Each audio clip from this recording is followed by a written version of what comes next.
Okay, so welcome to this training on really just the impact of oxidative stress on fibroids and the persistence and growth of fibroids. Now, first of all, for those of you, because I've seen a few new faces, so for those of you that don't know me, my name is Nina Lemtier and I'm a nutrition lifestyle strategist. I found myself in this space because I had to help myself. I was being told by consultants that, I'd be lucky if I could have one child. I was initially also told that hysterectomy was high chance. That was ahead of my myomectomy, and that really scared me. I didn't really see the seriousness of fibroids prior to that. I had no idea what fibroids were. And I had to plead with them to not try and remove all the fibroids that I had. So what they agreed to do was just to remove the largest ones that were really being disruptive, causing my miscarriages, and leave the rest of them. Even though the ones that they left, they were not classified as tiny, they were still quite significant, probably about apple, orange sizes. But I got out of that operation with my uterus. And I knew a lot had to change. I knew that my lifestyle wasn't ideal. I was quite overweight, and I really needed to figure out why my fibroids grew so big and really just challenge the narrative that was being casually told to me at the time. So I changed careers. I really started to seek out how I could help myself. And that's how I kind of evolved into this space. I worked with Patrick Holford at his nutrition school, and he's about the power of nutrition and healing, particularly cancer patients. So everything changed for me. And over the years, I was shrinking the fibroids that were left behind. I didn't even realize it because in my mind, I didn't want the ones that were removed to grow back, because that's what I was told would basically happen. And I needed to have children in the window where it hasn't grown back it hadn't grown back by then. So I then found out on my second daughter's scan that the ones that were left behind had significantly shrunk, and they were quite intrigued. And of course, I didn't actually plan to do that. And then years kind of passed, and I often found myself in conversations with women as to what I was doing. And this is how my workshops evolved and how things evolved in regards to resources and helping women basically be a lot more proactive when they're diagnosed with fibroids, particularly in the area of fertility, and not kind of going down the extreme route initially, straight away with a hysterectomy. So really looking at your options at whichever point you are kind of diagnosed with fibroids. So I've got 3 children. I've never felt better. I turned 40 last year. Last year, yeah, 2025. And I've never felt better because in my 20s and early 30s, I was being completely like just exhausted with the fibroids. They were draining me. Mm-hmm. Um, Mm-hmm. I've never felt as good as I do now. And it's all about just taking action, supporting your body. So I don't know. uh, No, no, no. Combination one it is. uh, okay, so let's get started with oxidative stress. What is it? And really just exploring it a bit further, because from the ladies that I speak to quite often, this is not something that they're being told. Normally you're kind of told, oh, it's a hormonal imbalance. You need to check your hormones and check that they're in balance. And not often do you hear the concept of oxidative stress. So this is what we're going to go into a bit more detail about. I came across a research paper. This is where I've got this information. I've not just made it up. So if anybody wants that research paper, feel free to drop me a message and I'll send it over to you. So fibroids are non-cancerous tumors. They affect 80% of women particularly during their childbearing years. And this is, there's women that will have fibroids and never actually know that they've got fibroids. I'm just going to stop my camera, sorry. Yeah. So they won't actually know that they've got fibroids, and most women tend to start investigating when they're not conceiving. That's when they're kind of like, okay, what's going on? And then they're kind of getting the diagnosis that they've got fibroids, or they're just having to happen to have miscarriages that are not explained, and then further scans are being done. And it's extremely common, and there's a small percentage of women where the fibroids would be cancerous, but it is a very small percentage. Most are not cancerous. Now, oxidative stress is really an imbalance between radicals, which are pro-oxidants, and antioxidants within the body. Now, it's something that we really will face whether we like it or not, and you're going to see that as it kind of progresses through.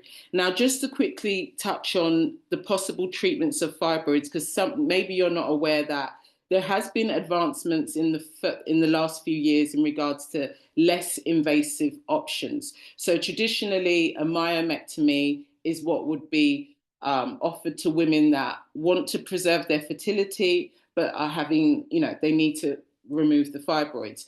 But of recently, there is a Sonata treatment, which is a non-surgical procedure, and this basically uses radio frequency energy to shrink the fibroids. You do have to qualify. That means the fibroids need to be in a certain position. So you need to kind of qualify for it. But what it is proven to do is reduce symptoms, reduce the fibroids, reduce heavy bleeding and pain. And it's not available widely on the NHS. There's a few boroughs that do offer it on the NHS, but I don't think most boroughs don't in the UK. But that is a treatment that is I think it's more popular in the States as opposed to the UK currently. But it's good to know that there are less invasive options out there. And of course, you've got slightly more invasive, like it's got off the top of my head, the one that, if anyone knows it, is when they use the pellets and the blood circulation, embolization. That's it. So embolization is another option. Again, from my experience with clients, it does appear to be quite temporary. It's not ideal for any woman that wants to preserve her fertility. And you definitely have to have a deep conversation in regards to that as well. But there are, a range of alternatives that are not, the myomectomy is not the only option these days. So where and how can you avoid oxidative stress? So I don't know if anyone's aware, but oxidative stress really can show up in all forms, externally from the environment, through pollution, from perfumes that are not so natural, that have lots of kind of chemicals. Even just eating burnt food causes a level of instability in the molecules, the cells, and this contributes to inflammation and increased risk of even cancer, if this is kind of prolonged. So you really need to look at your how you're cooking your foods, and obviously the oils that you're using as well, because certain oils tend to create these unstable molecules more than others. So using oils like olive oil is much more ideal, and always use the olive oils that are meant to be heated, because there's oils that shouldn't be heated at high temperatures. So always read the labels. So really the science behind oxidative stress and fibroids is that there's an imbalance between the free radicals, which are pro-oxidants, and the antioxidants in the body. And where you will be, where you need to be concerned is when the free radicals are dominating within your body. And signs of this are feeling sick often. So you're always catching a cold. It means your immune system it's been compromised. Rashes, your bowel movement is quite slow, your maybe you're breaking out, you're feeling quite lethargic, tired, you're experiencing brain fog a lot. And then obviously you've got the fibroid symptoms as well. So these are signs that there is a dominance of free radicals within your system. Now, I often speak to women that say, oh, I don't really take supplements, or I take them and I don't take it seriously. And they're kind of just like, they don't really see the reason why they should be taking supplements. The truth is, the lifestyle that we all live today, if you're not being proactive, then it's high chance that there is a level you're going to have a negative experience with the oxidative stress. And this is because of the food quality. So for example, our food quality today is not what it was 100 years ago. It's been diluted. You can't get the same nutrition from the food. So if you're not supplementing, and then you're facing all this, uh, gosh, my mind's gone blank. Uh, pollution and all this external influence, you understand. And if you're not being proactive, then your body is going to experience a level of dominance in regards to the free radicals. And then of course you've got all the chemicals from the food. If you take medication, if you take contraception, all these things create a level of imbalance, and antioxidants basically reduce within your system. So if you're not topping it up and you're not, supporting your body the way it needs, then basically the free radicals thrive. And this is where the challenge really takes place within your cells, because your cell health will also be compromised with that dominance with free radicals. So where specifically should we be looking at avoiding and reducing? So processed and fried foods. Processed foods, foods that have been designed to stay on the shelf, is just not ideal. You want to focus on eating whole foods, more natural foods, and avoid foods that come in packets and have all these hidden chemicals and salts and sugars and all these different things. As I mentioned before, burnt and charred foods, pollution. If you do live in a city, a built up area, then the air quality is going to be compromised compared to like the countryside. So, you've got to factor that in as well. Pesticides on our foods, chemicals in the foods. Not only are we ingesting them, but the quality of the food, as I mentioned, has also reduced over the years.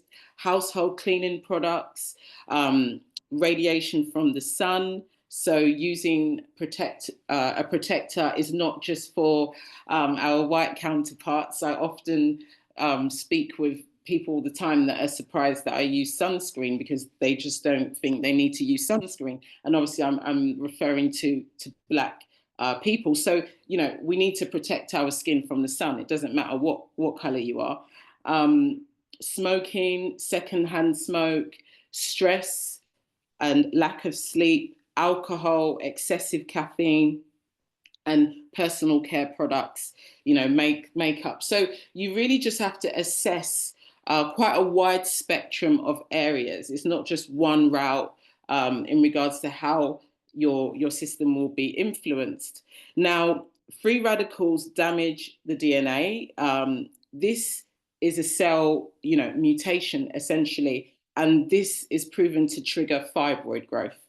Okay, based on the research paper. So when we're hearing that, okay, you've just been diagnosed with fibroids, they're very small, and often women are being told not to worry about it.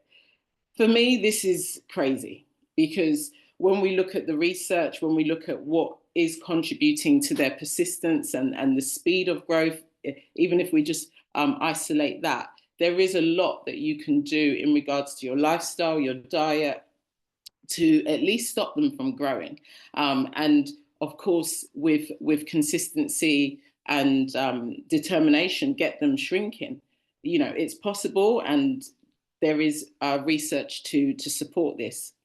So Low oxygen levels promote blood vessel growth. This also feeds the fibroids. Now, there are supplements that significantly improve the oxygen within the blood cells and also circulation.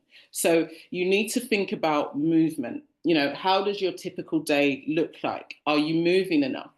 How do you support your circulation, your blood circulation? And if there are any issues with maybe water retention, or if you've got any weight issues or anything like that, then you need to address salt intake and look at how you can improve your circulation. You may not get this guidance from your doctor simply because they're not equipped to advise you in this area. So you will have to do a lot of research by yourself, but you can help yourself hugely in regards to limiting fibroid growth by supporting your the oxygen levels within the blood vessels.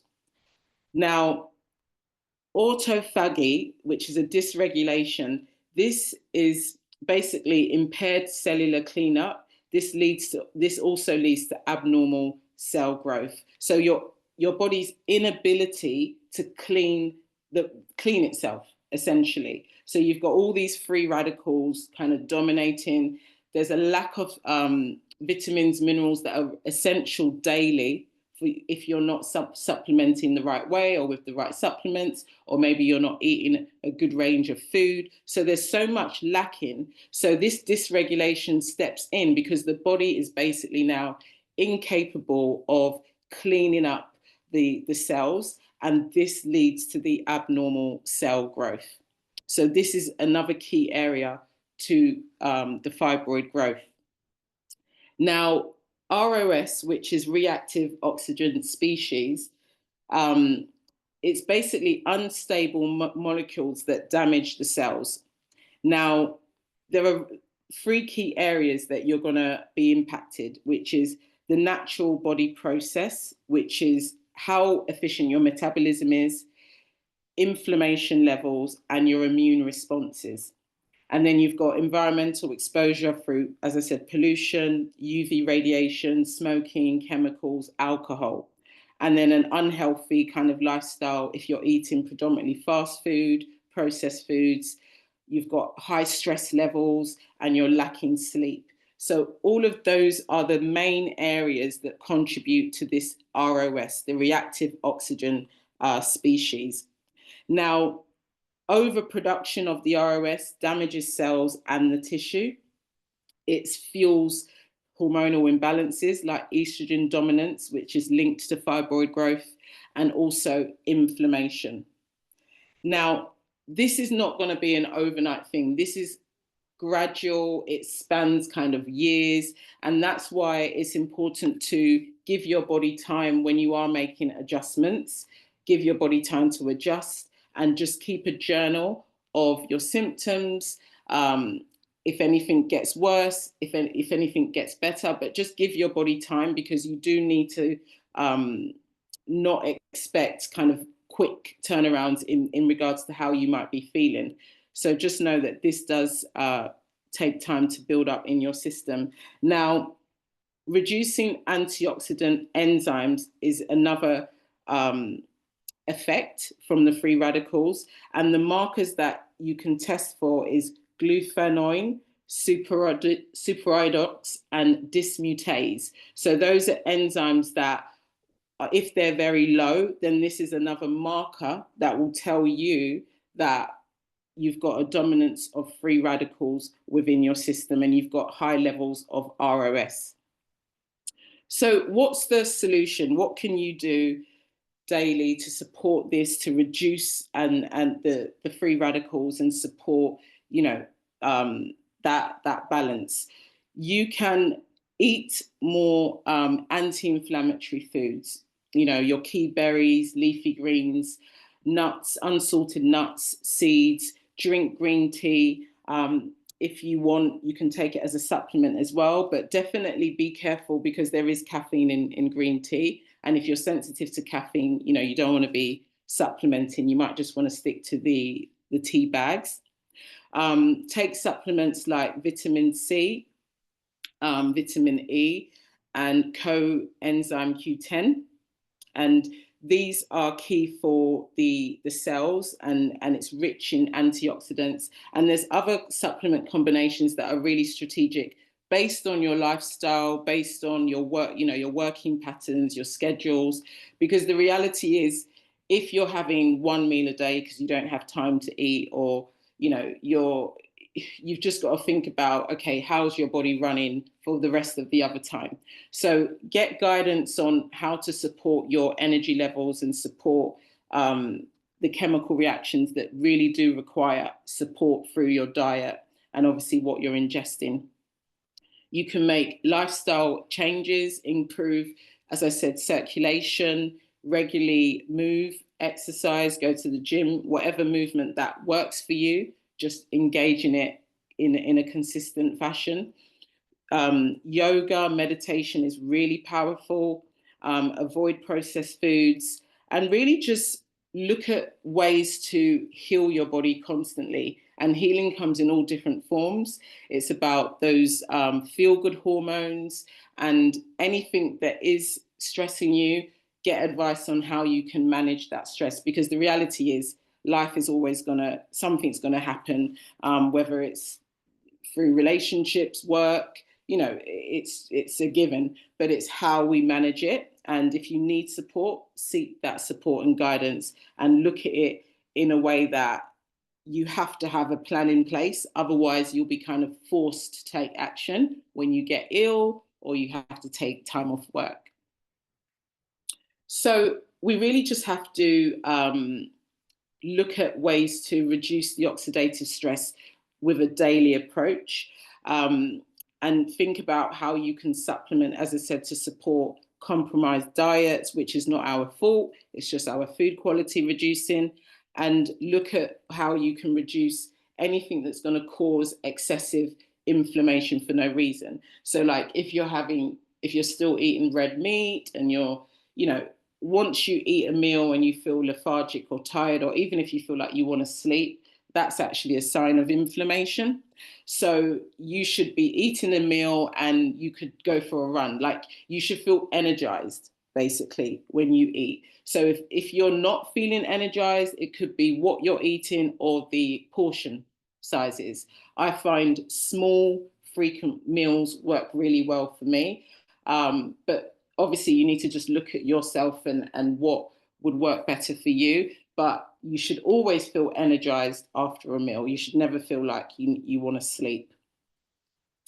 So the benefits of addressing oxidative stress is you're going to have reduced fibroid symptoms. You will have improved energy levels. You will notice that your mood is much better. You'll notice that circulation is much better. Your bowel movements are a lot more frequent. And you will really feel like something is shifting within your body.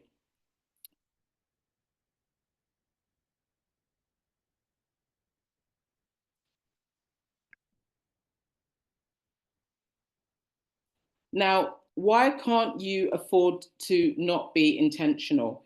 So I've touched on a few things. You really have to be very proactive in regards to this, because, as I said, if you're doing nothing, maybe you kind of supplement here and there, you don't particularly have a plan, you just kind of go with whatever comes your way, then it's a high chance that you're probably having a high level of these free radicals, and there's a level of oxidative stress taking place that is just too dominant with your body. Because, as I said, these things creep up, and they obviously come about with conditions like fibroids and other things that just start coming up, and it's taken time for it to build up to that state. So you have to be proactive, you have to be intentional on a day-to-day basis. If you haven't looked into how you can support your personal cells, then seek professional advice. I offer tests as well, where you can really dig deep on your cells and what supports your cells, so that you can really counteract not just fibroid growth, but your overall body balance and improve your fertility markers and lots of different things. Because medication, yes, of course, medication is important, and we all kind of need a level of medicine, but there's so many things that you can actually iron out just through diet and strategically supplementing. It's quite remarkable what you can achieve and how much better you can feel. And then that will reduce the need for birth control, just to keep bleeding low, or anything else that can be done through diet and supplements.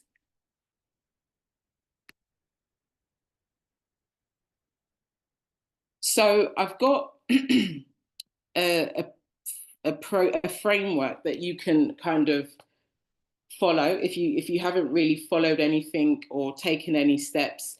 And if you follow all these steps, okay, and really like go the extra mile, give yourself 3 months, just following this, you will see significant change. Okay, so the first step is to learn more about your cells. As I said, everyone's different. The variables that will act as a catalyst to for someone else's fibroid growth won't be your variables. We're all different, and we're all impacted in different ways. So it's important to note how you can support your cells, and obviously genetically how that would be supported as well, because it's quite remarkable once you start to actually eating in line with what your cells prefer, how much better you feel as well.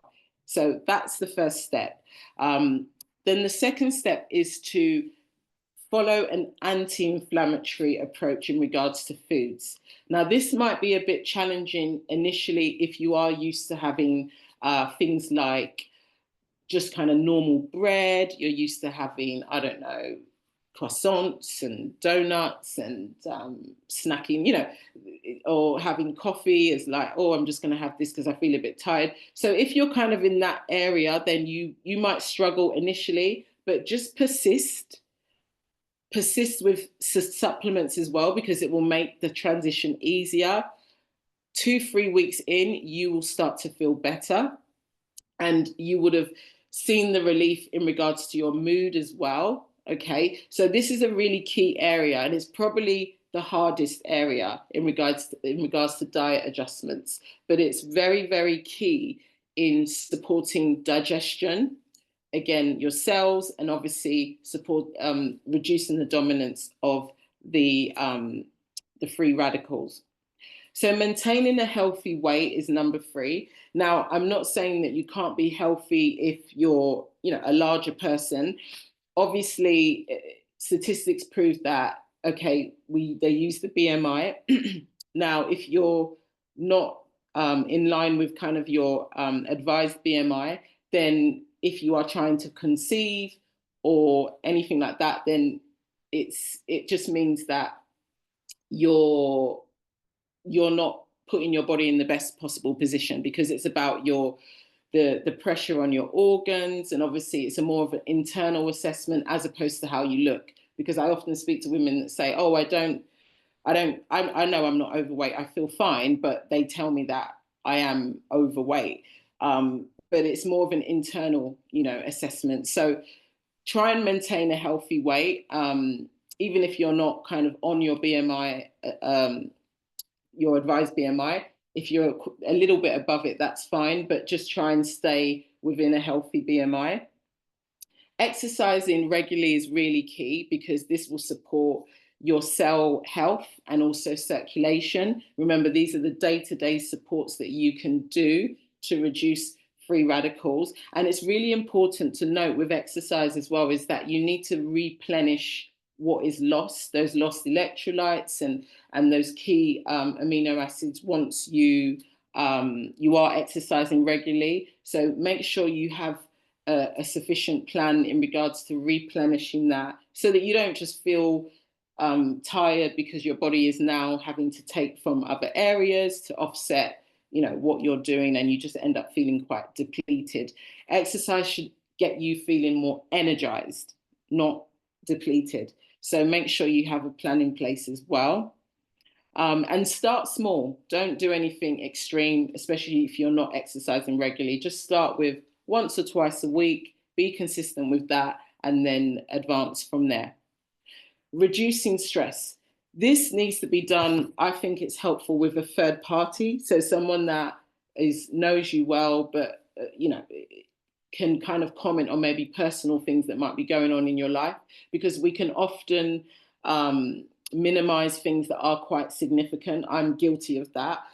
So you really need to get that external help, identify areas that you may need support in, and just putting in a plan for yourself. Okay, you have to prioritize your whatever relaxes you, whatever makes you smile from the inside out, whatever.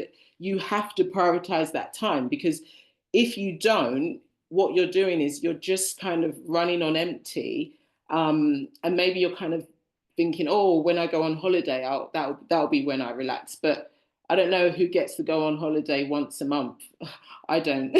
So if you're not going on holiday once a month, then you do need to create that holiday environment at home. You should be able to feel really excited, that same holiday feeling at home. Do something that gets you feeling as happy on holiday as you are, when you're in your home and doing your normal routines, because it's really so critical what we do day to day. Like, we really need to feel that sense of empowerment and joy with our day-to-day lives. Okay, because stress has a way of really creeping up, and then it just takes that one incident or something, and you kind of tick over, and there's like a meltdown. And that's happened to me many times throughout my life, and it's not good. There was a point where I went for a smear test, and abnormal cells were being detected because things were just so bad. And I know what was going on during that time. So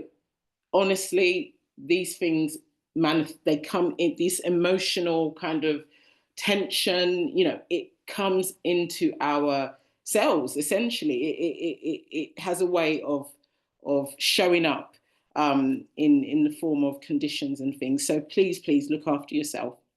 Avoid hormone disrupting chemicals. So the easiest way is just avoid using the microwave, avoid plastics, avoid drinking from plastics, avoid synthetic perfumes, use vegan perfumes, reduce your exposures, because these disruptors, if all it takes is certain touch points throughout the day, and you'll be surprised with the levels of disrupting chemicals you have in your system. Yeah, and just that alone is enough to reduce the good pro-oxidants that you need. So really look at that area and see where you can reduce. I watched a video where the guy was saying that on average we consume a credit card a week through just plastic. So that's the equivalent. So all the plastics that we're consuming, it adds up to about a credit card a week, which is just crazy when you think about that. So assess your plastics that you're using at home. Do they have the necessary approvals? And just avoid them as much as possible. And that will be a very key move. And number 7 is to strategically supplement. Now, I always use the word strategic because I speak to women all the time that say, okay, I take supplements in the morning and that's me for the day.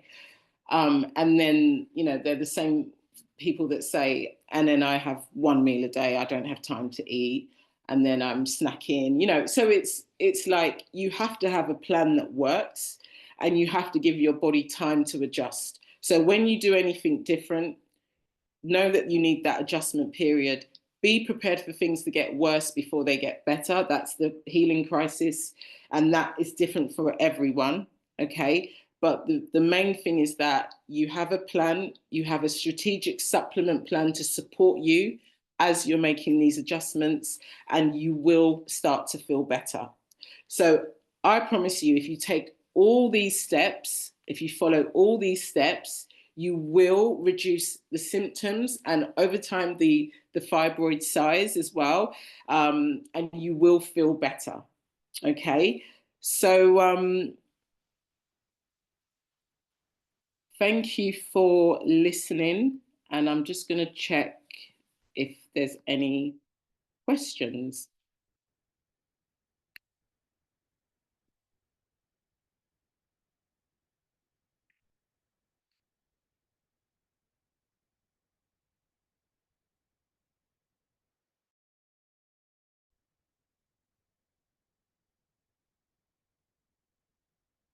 Oh, wow. There's so many people here.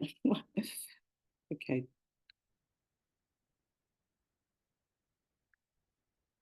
You're welcome, Neola. Thank you for joining. Okay. If one has a fibroid that has grown to about 17 centimeters, 3 centimeters, and 8 centimeters, respectively, and trying to conceive as well, would you advise surgery or a natural treatment? Um, it would be, I would never be able to, advise you conclusively on this now. But what I will say is based on the paper that I was reading just before this, with the holistic natural approach, you can't remove the medical support. You can't just dismiss completely. However, it's about adding it as a complement, a complementive approach. So if you've had surgery in the past, then you definitely know that you have to do things differently in regards to how you're going to approach your rate of growth, why you're susceptible to the growth, so you have to look at the holistic aspect as you approach any treatment option. But in regards to the sizes, I would definitely say it really does depend on, have you had surgery in the past, and where they're positioned as well. What have you been told by the gynecologist? Has the gynecologist said you cannot conceive with where the fibroids are, or have they given you the go ahead? Because they will be able to advise you on the positionings of them. And often they will say, try and conceive naturally, see what happens. And that's when the fibroids are, they're not obstructing your ability to conceive. So I hope that helps with your question, Jim. Okay. You're welcome. I'm glad you found it informative. Can I still weight lift? I've heard a lot about lifting heavy. It's actually good to do resistant training, but you do need to be careful with the weights themselves. Make sure that you've incrementally built up to whatever weight you're at, and also, obviously, I don't know how your tummy area is, and what you're experiencing, if you're experiencing any symptoms. But if you are experiencing any pain or anything, then you need to have certain exercises that you would avoid, but there's exercises that you can do. I've got a document I can send to you. If you drop me a message, I'll send that to you. iPhone. Sorry, I don't know who that is. Neola, does the first option of fibroid treatment affect fertility? First option. Do you mean the Sonata one, the waves? Could you let me know which option? Um, and when you say, okay, yeah, so it's actually one that is pro fertility. So, it doesn't impact your fertility in a negative way, based on what I've read about it. And but you do have to be qualified for it. If you're not, I don't know where you're based, Neola, but you need to just check if you are in the UK, if it's covered on the NHS, and if not, you'd have to obviously go private. Oh, you're in the UK. Yeah, there are boroughs that offer it on the NHS, but I just know it's not a lot of boroughs. I'm really glad you found it helpful. Really, really glad. Thank you for joining.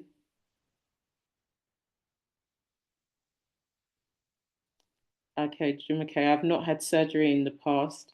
I was advised to take it out, but the doctor does not see that it is obstructing, but advised due to the size. Okay, okay.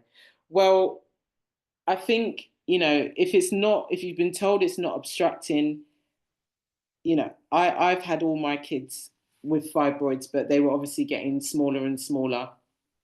It's possible to have kids and have fibroids. You can carry a child and fibroids, but you've just got to reduce obviously the size and the dominance of the fibroids, um, and that's it. You can only see how that process goes for you, and obviously, God forbid, you don't have to go through a miscarriage like I've been through too, but you have to obviously go through that process and see if you can carry, see what happens. Even one of my friends, her fibroids were small, she conceived, but they grew so fast during the pregnancy, like to the equivalent of like a grapefruit, probably bigger, and it ruptured when she gave birth, and she nearly died because of the blood loss. So many things can happen, even with smaller size fibroids, but you just have to improve your body balance as much as you can. You have to reduce their dominance, obviously reduce their size as much as possible, and just have that daily approach with your mind, because it's easy to know that you can have surgery or even less invasive options and think it's all isolated to that, and then you find that you're kind of back in the same position a few months or a few years later because you didn't have a more you didn't have a bigger picture on the whole thing. Do you see what I mean? So just look at it in a way that this is a long-term journey, and whatever immediate relief you can have, it is temporary. You need to just look at it like that and address the root cause all the time.